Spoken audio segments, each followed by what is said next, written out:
వచ్చేసి మనము షణ్ముఖ గుడికి వచ్చేసాం అనమాట. సో ఈ గుడి వచ్చేసి చాలా ఫేమస్ ఇక్కడ.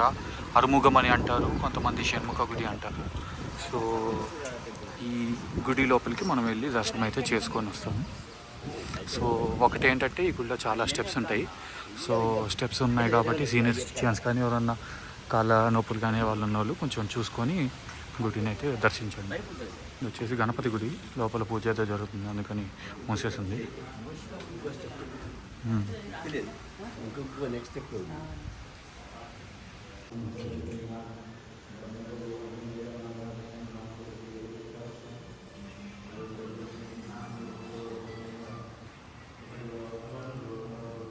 సో మనము స్ఫటికలింగాన్ని అయితే దర్శనం చేసుకున్నాం ఇక్కడ.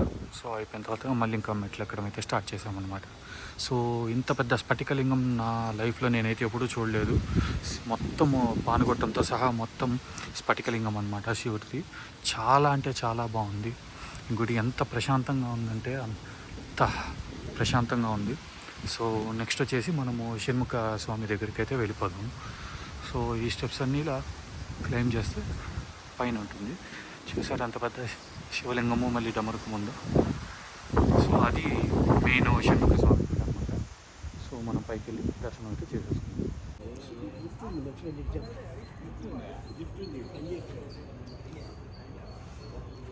మంచి స్లోగన్ అయితే ఇక్కడ పెట్టారు.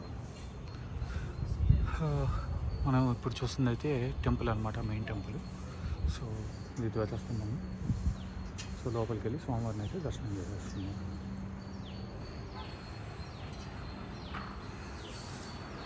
చూడండి ఈ లొకేషన్ ఎంత బాగుందో, ఎంత పీస్ఫుల్గా ఉందో.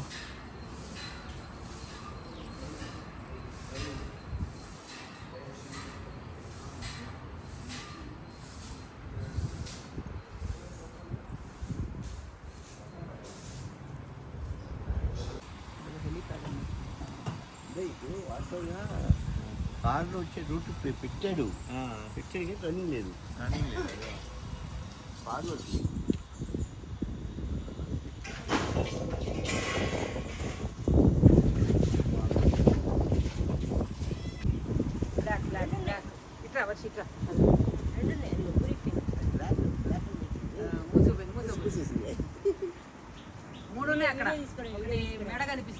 ఉన్నాయి, అటు తిరిగి ఉన్నాయి కాబట్టి బ్లాక్ అనిపిస్తుంది.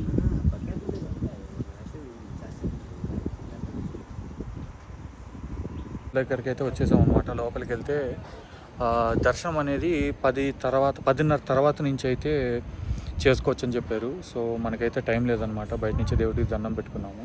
అండ్ మనం కొండ పక్కన కూడా కొన్ని పికాక్స్ని అయితే చూసామన్నమాట. సో ఇప్పుడు నెక్స్ట్ వచ్చేసి మనము వాసవి కన్యకా పరమేశ్వరి అమ్మవారి టెంపుల్కి అయితే వెళ్ళిపోదాం. అది వచ్చేసి గిరినగర్లో ఉందన్నమాట. సో చాలా బాగుందని చాలామంది చెప్పారు. సో ఇప్పుడు ఆ గుడికి అయితే వెళ్ళిపోదాం.